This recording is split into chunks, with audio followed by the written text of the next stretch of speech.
the final goal is to eradicate humanity as we know it. Once you understand the final destination, it becomes much easier to look back and identify the psychological conditioning, the biological tampering, the cultural grooming, and the educational prepping that we have been subjected to for decades in preparation to making us accept a post-human future. It takes a lot of physical and psychological abuse to get an intelligent species like ours to agree to its own extinction. Most, if not all, that has transcended in the last 60 years was designed to get us closer to accepting such a dystopian reality.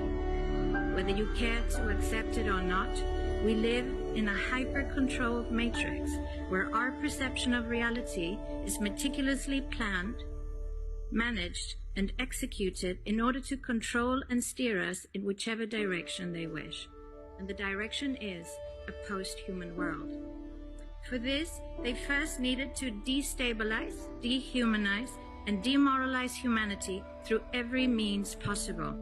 The destruction of the nuclear family, children being indoctrinated by the state, abortion, the eradication of God and spirituality from education, life in megacities and away from nature, toxic food, air and water, social media, replacing real human connection and interaction, engineered financial crisis and taxation, endless wars and massive migration, stress, anxiety, depression, drugs and alcohol, constant fear-mongering, moral relativism as the new religion, and I could go on and on about how humanity has been influenced and forced to move away from all the things that give us strength, security, purpose, and meaning.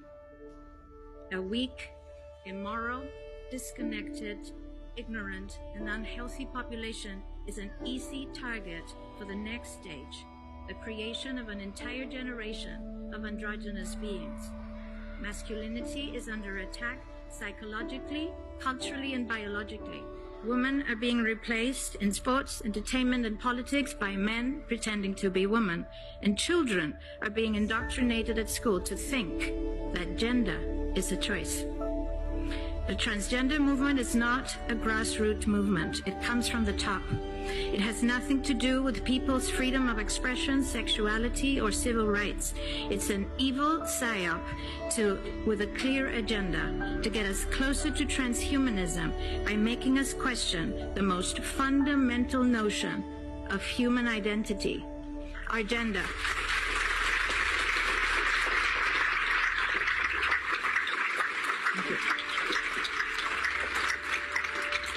If you don't know who you are, if you already identify as a hybrid between a man and a woman, you will be easily convinced to become a hybrid between human and machine.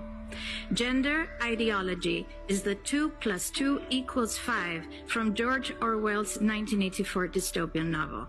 It's the final test to see whether we will follow the most absurd party line towards our own extinction. But 2 + 2 = 4. And no matter how you choose to dress, call yourself, or change your physique, will not change that. The sad reality, though, is that in the gaslighting process to get us closer to a post-human future, they have mentally and physically harmed an increasing number of children and young people, and it's only getting worse. This must be stopped.